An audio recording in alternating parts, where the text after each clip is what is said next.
A,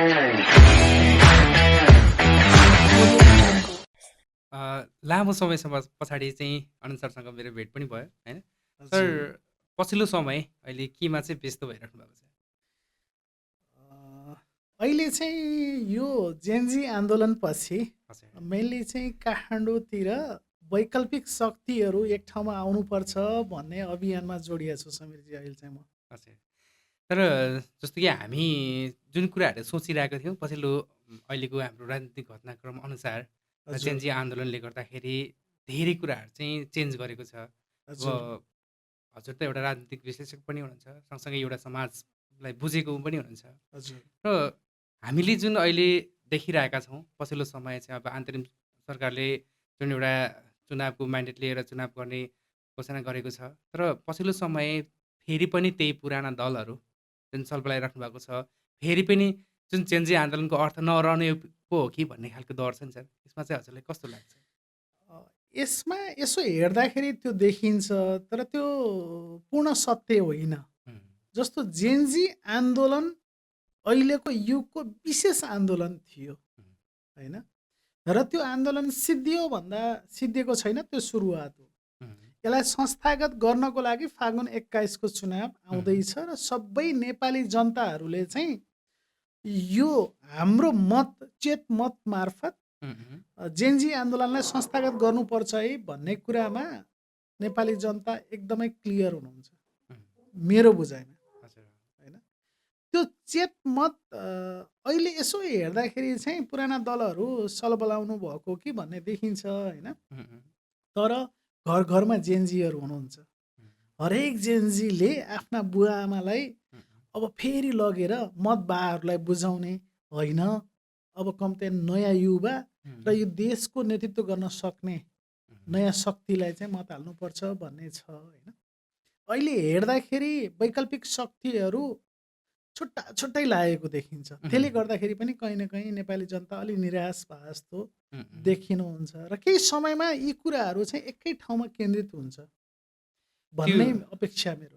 जस्तो कि एउटा हामीलाई चाहिँ जेनजीको एउटा जुन सबै समग्र अहिले पछिल्लो समयका राजनीतिक दलहरू पनि खुल्दैछन्, नयाँ राजनीतिक दलहरू पनि अ, दर्ता भइरहेका छन् नि त। र हजुर, हामीले चाहिँ सकेसम्म के हो भन्दाखेरि एउटै टिम भएर एकीकृत भएर एउटा बलियो शक्ति गयो भने चाहिँ यी पुराना पार्टीहरूसँग चाहिँ जुन उहाँहरूले लामो समयसम्म नेपाललाई अस्थिर बनाउनु भएको, त्यो अब चाहिँ हामी चेन्ज गर्थ्यौँ अथवा नयाँ टिम आएर चाहिँ यसलाई चाहिँ राम्रोसँग सञ्चालन गर्थ्यो कि भन्ने आशा हो। हो जस्तो जनताको आशा चाहिँ वैकल्पिकहरू र नयाँहरू हुँ, एक ठाउँमा आइदिए हुन्थ्यो भन्ने छ। हुँ, त्यो हुँ, आशा पुरा हुन्छ जनताको। हुँ, वैकल्पिकहरू अहिले छरिएर देखिएको भए पनि एक ठाउँमा आउनुहुन्छ चुनाव अगाडि, हुँ, मेरो विश्वास। हुँ, दोस्रो भनेका चाहिँ पुरानो दलहरू आफैमा नराम्रो हुँदैनन्। हुँ, उहाँहरूमा भएका नेतृत्वहरू विशेष गरी बाहरू हुँ, केपी ओली, हुँ, शेरबहादुर र हुँ, प्रचण्ड हुँ,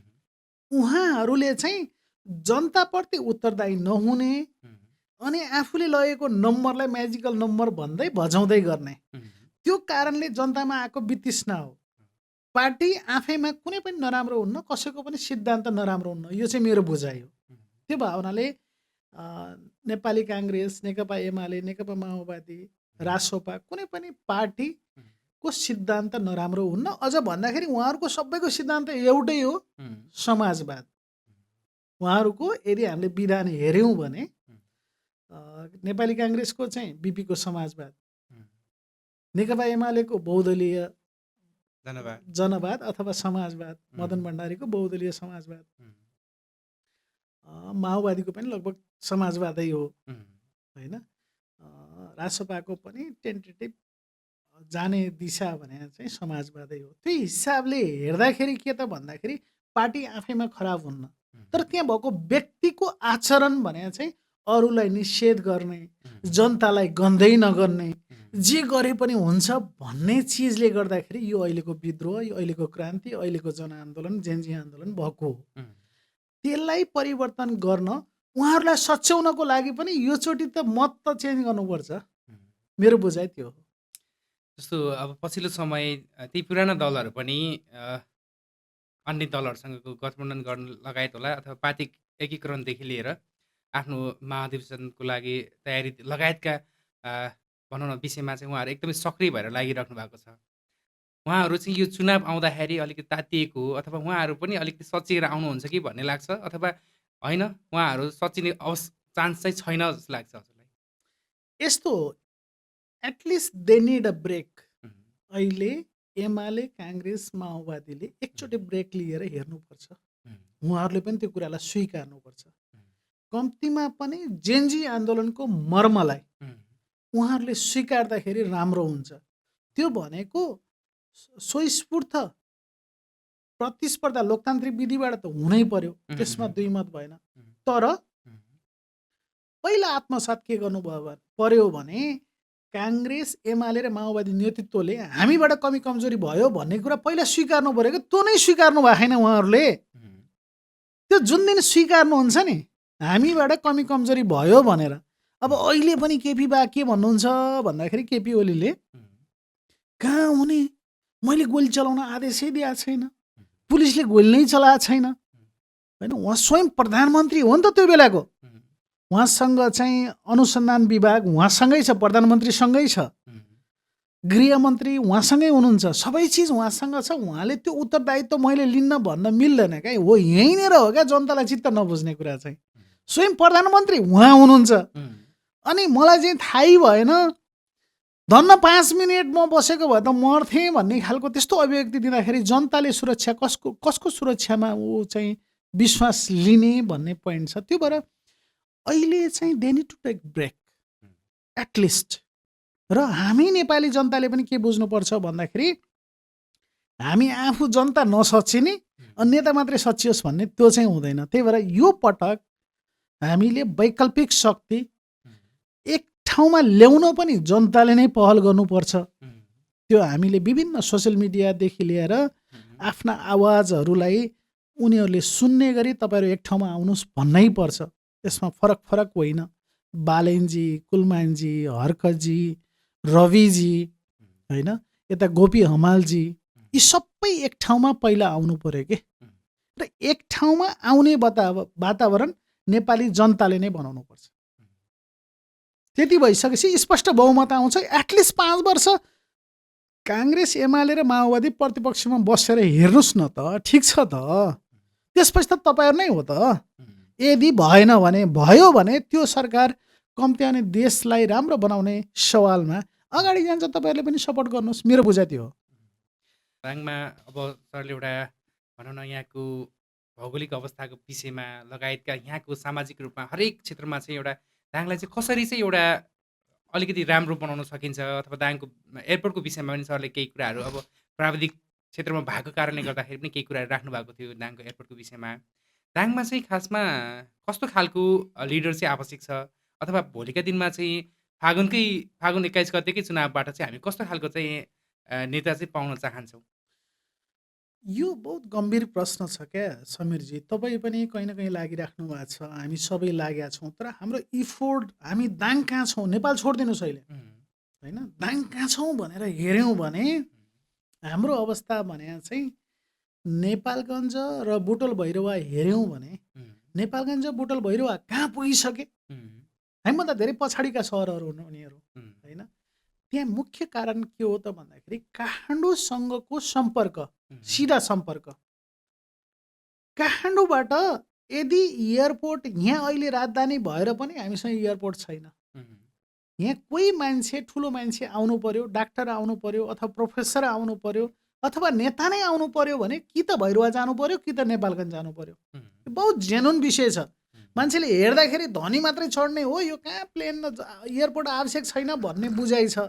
तर मैले जहिले पनि वकालत गरिराखेँ भने जबसम्म दाङ सिधा सम्पर्क काठमाडौँसँग हुँदैन, नियमित 42 सिटे 72 सिटे जहाज चल्दैन, तबसम्म दाङको विकास अहिले जुन गतिमा छ, एउटा पनि 5 स्टार होटल अथवा 4 स्टार होटल दाङमा छैन। राजधानी हो, प्रदेश राजधानी, तर कुनै पनि ठुलो मिडिया हाउस दाङमा छैन। अहिले हस्पिटल, यही प्रादेशिक हस्पिटल हामी नाममा चाहिँ निकै उ गर्छौँ, घोराइले प्रादेशिक राख्यो भने उतातिर चाहिँ फेरि उपक्षेत्रीय भनेर राख्ने तुलसीपुरले, उम्, तुलसीपुर ठुलो कि घोराई ठुलो, हामी उम्, त्यसमा तछाड मछाड छौँ। उम्, त्यो गर्दा गर्दै पछि परेका छौँ। र एयरपोर्ट अहिले भएकै एयरपोर्टलाई स्तर उन्नति गरेर, तुलसीपुरकै एयरपोर्टलाई स्तर उन्नति गरेर त्यसमा एकमत हुनुपर्छ क्या। त्यसमा हामी के गर्छौँ भने विभाजन गर्ने, अनि मानसिक रूपमा विभाजन हुन्छ, त्यहाँबाट भोट आउँछ भन्ने हाम्रो शैली छ क्या। त्यसले हुँदैन। हामीलाई तुलसीपुरको एयरपोर्ट भएपछि इनफ हुन्छ।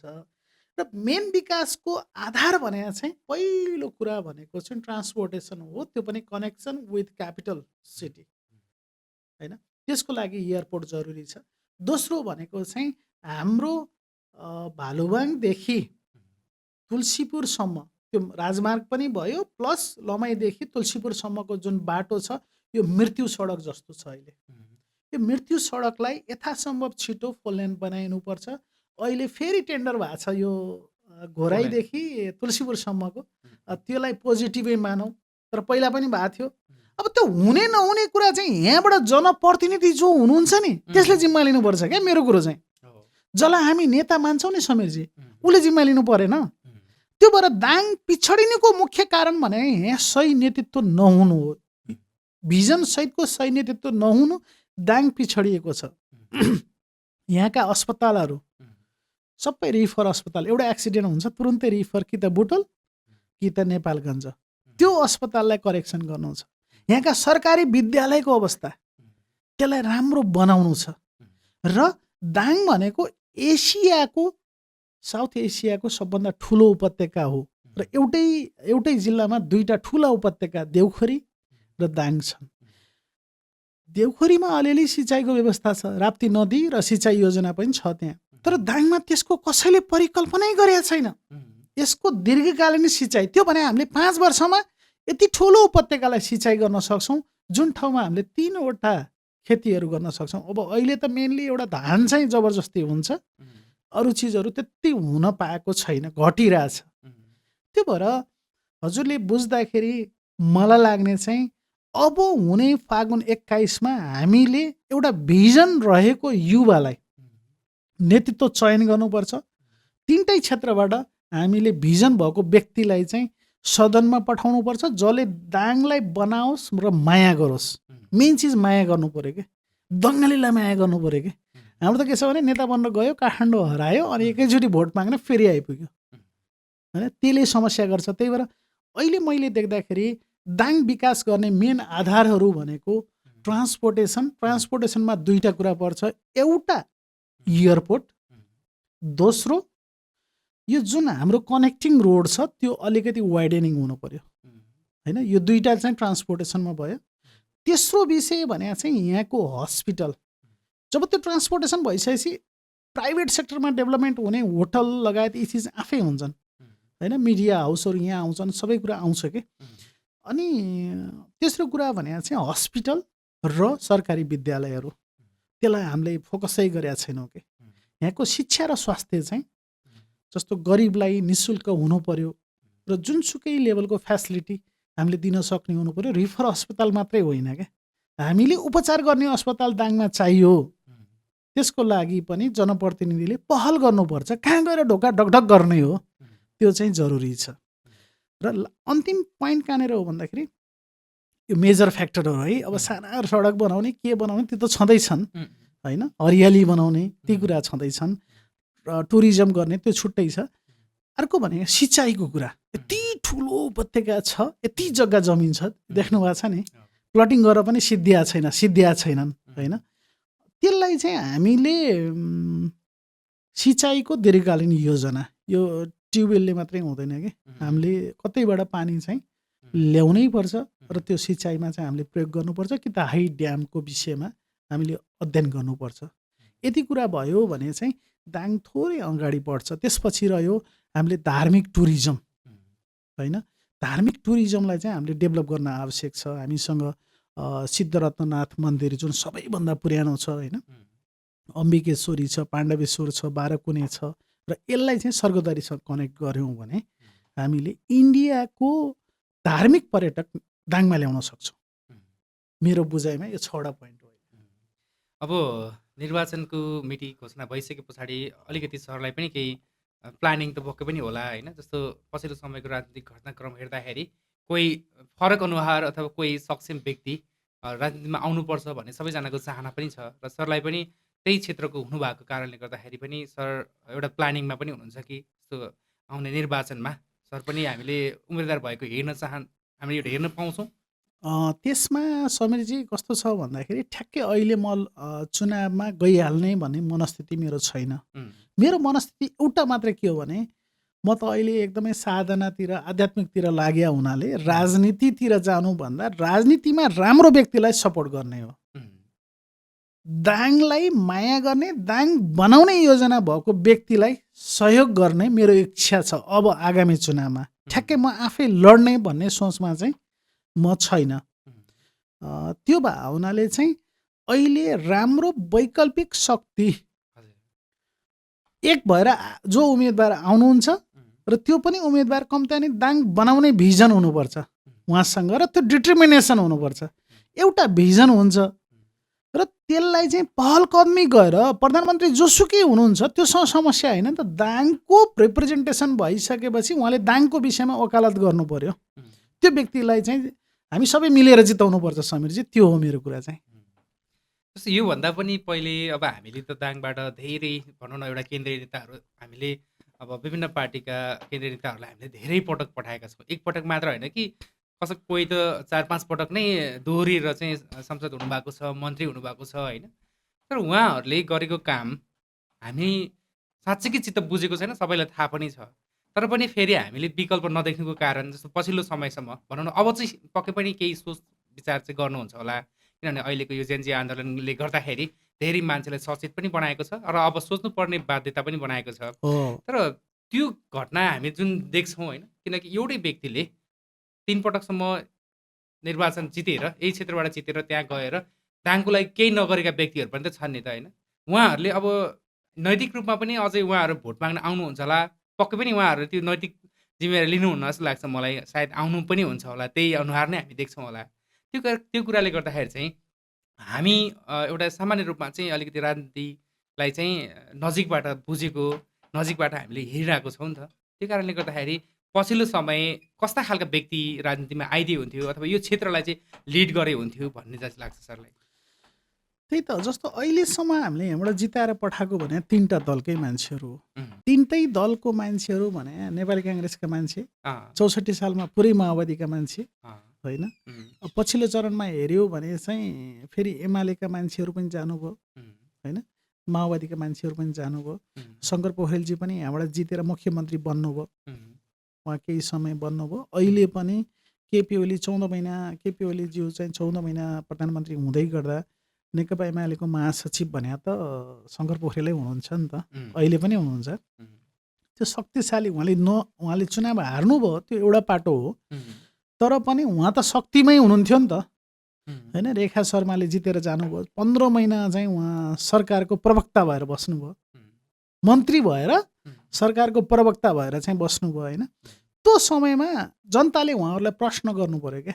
मसँग त धेरै प्रश्न छन् होइन, मैले सोद्धाखेरि कहिलेकाहीँ अलि ऊ देखिएला। तर जनताले के सोध्नु पर्यो भने तपाईँले के चाहिँ गर्नुभयो दाङलाई? उहाँहरूले एन्सर के दिनुहुन्छ भने मैले चाहिँ यहाँ बाटो हालेँ, यहाँ पुल बनाएँ होइन, यो गरेँ भनेर जुन बजेट आएछ त्यो चाहिँ शङ्कर पोखरेलज्यूले पनि त्यही भन्नुहुन्छ, दिपक गिरीले पनि त्यही भन्नुहुन्छ, रेखा शर्माले पनि त्यही भन्नुहुन्छ। स्पष्ट त्यही हो नि त। तर जनताले फिल हुने गरी उहाँहरूले गरेको चाहिँ के छ त्यो पनि हजुरले हेर्नुभयो भने 48 साल पछि नै हामीले जतिलाई पठायौँ, एउटा खुमबहादुर खड्का अलिकति दाङका कम्ती नि उहाँले दङ्गाली भनेपछि केही न केही गर्नुहुन्थ्यो है। मैले जति थाहा पाउँछु, हामी बच्चा थियौँ होइन, उहाँले केही गर्नुभयो। त्योभन्दा बेगर चाहिँ दाङबाट जो जानुभयो, जो अहिले नेतृत्वमा हुनुहुन्छ, जसले त्यो दङ्गाली जनताले चाहिँ ठ्याक्कै महसुस गर्ने केही गर्नुभएको छैन। र त्यही भावनाले चाहिँ यसको कहीँ न कहीँ प्रभाव जेनजी आन्दोलनमा दाङमा पनि पर्यो नि त। त्यो भएर हामीले अब भनेको चाहिँ स्पष्ट रूपमा त्यो दङ्गाली जनताले गर्छन् पनि। फेरि हजुरको परिवर्तनको मत हामी 69 पनि देखेका थियौँ होइन। दङ्गाली जनताले 64 सालमा पनि परिवर्तनको लागि टिक लगाएकै हो र यहाँ धेरै मतहरू चेत मतहरू छ के एउटा चेत मत हुन्छ एउटा अचेत मत हुन्छ होइन चेत मत भावनाले दङ्गाली जनताहरूले चाहिँ यो पटक सायद अलि बुझेरै मत हाल्नुहुन्छ भन्ने मलाई लाग्छ र मेरो पनि अपेक्षा के हो त भन्दाखेरि राम्रो नेतृत्व आइदियोस् उसको पछि हिँड्न पाइयोस् होइन तपाईँ हामीसँगै हिँड्दाखेरि पनि गर्व लागोस् ल ठिक छ उहाँले चाहिँ दाङको लागि गर्न सक्नुहुन्छ हामी पनि साथमा हिँड्ने भनेर चाहिँ समीरजी र म एकतिर नेपालको झन्डा लिएर हिँड्न पाइयोस् भन्ने चाहिँ मेरो अपेक्षा छ। मैले चाहिँ अब खासमा यही हामी बिचमा भएका कुराहरू जस्तो हामीले राजनीतिक गफ त चिया खाने टाइममा पनि हामी हरेक ठाउँमा गर्छौँ होइन। अब हजुरले भन्नुभयो दाङको जनतामा चाहिँ एउटा चेतना जुन एउटा चेत भोट र अचेत भोट भन्नुभयो जुन चाहिँ धेरै परिवर्तनशील छ जस्तो दाङमा चाहिँ विभिन्न समयमा फरक फरक पार्टीले चाहिँ जितेर गइरहेको छ होइन। त्यस कारणले हामीले आशा गरौँ कि आउने चुनावमा चाहिँ दाङमा फेरि एउटा सक्षम युवा अथवा सक्षम नेतृत्वले चाहिँ हामीले नेतृत्व पाउनेछौँ भन्ने आशा राखौँ होइन। एक्ज्याक्टली खासमा हामीले चाहेको पनि के हो भन्दाखेरि यो क्षेत्रको लागि बोलिदिने मान्छे यस क्षेत्रको लागि गरिदिने मान्छे क्यापेबल भएको मान्छे हामीले खोजेको छौँ र त्यसमा चाहिँ हामी त हजुरले भने जस्तै सँगै हामीले साथ दिन बरु उहाँलाई हामीले जिताउनको लागि लाग्नुपर्छ भने हामी तयार छौँ। त्यो तरिकाले हामी अवश्य पनि लाग्ने नै छौँ र म सरलाई चाहिँ समयको लागि धेरै धेरै धन्यवाद पनि दिन चाहन्छु र अन्तिममा चाहिँ सरले अब केही म्यासेजहरू दिन चाहनुहुन्छ हाम्रो दाङका जनताहरूको लागि अथवा यहाँ हाम्रो सबै समग्र दाङमा बस्नुभएका अब नयाँ अहिले त झन्डै कति नयाँ भोटरहरू पनि आउँदै हुनुहुन्छ यङ अब जेनजी भोटरहरू पनि आउँदै हुनुहुन्छ उहाँहरूको लागि चाहिँ के म्यासेज जस्तो तपाईँहरूले चाहिँ कस्तो व्यक्ति चुन्ने अथवा कस्ता खालको व्यक्तिहरूलाई चाहिँ नेतृत्वमा पठाउने भन्ने खालको म्यासेज सहित अब चाहिँ हामी अन्त्य गर्छौँ। Thank you. आज समीरजीसँग कुरा गर्न पाइयो धेरै पछि त्यसको लागि हजुरलाई धेरै धेरै धन्यवाद। अब अहिलेको म्यासेज चाहिँ के हो भन्दाखेरि चाहिँ दङ्गाली एकजुट हुन आवश्यक छ। हामी अहिले यो पटक फुटाउ र राज गरेको सिद्धान्तबाट बस्न जरुरी छ एउटा फर्स्ट म्यासेज र हामीले हेर्दाखेरि देख्दाखेरि भिजन भएको वैकल्पिक शक्तिलाई योचोटि साथ दिनुपर्ने छ। दोस्रो पोइन्ट त्यो हो। तेस्रो पोइन्ट भनेको चाहिँ म सम्पूर्ण जेनजी लगायत जोसँग भोट अधिकार अहिले पनि छैन अझै हामीसँग मङ्सिर 5 गतेसम्म हामीले भोटर आइडी बनाउने आफ्नो मत हाल्ने अधिकार सुनिश्चित गर्ने समय छ। मङ्सिर 5 गतेसम्म तपाईँ निर्वाचन आयोगको कार्यालय वा हाम्रा जेनजी भाइहरू लागिराख्नु भएको छ विभिन्न ठाउँमा लमाई गोराई तुलसीपुर सबै ठाउँमा लाग्नु भएको छ। उहाँहरूसँग सम्पर्क गरेर सजिलै तपाईँले आफ्नो मताधिकार सुनिश्चित गराउन सक्नुहुन्छ। पहिलो काम चाहिँ आफ्नो कर्तव्य पुरा गरौँ दङ्गालीले त्यसपछि अधिकारको कुरा गरौँ। मेरो भनाइ यति हो। हस् धन्यवाद। Thank you thank you so much.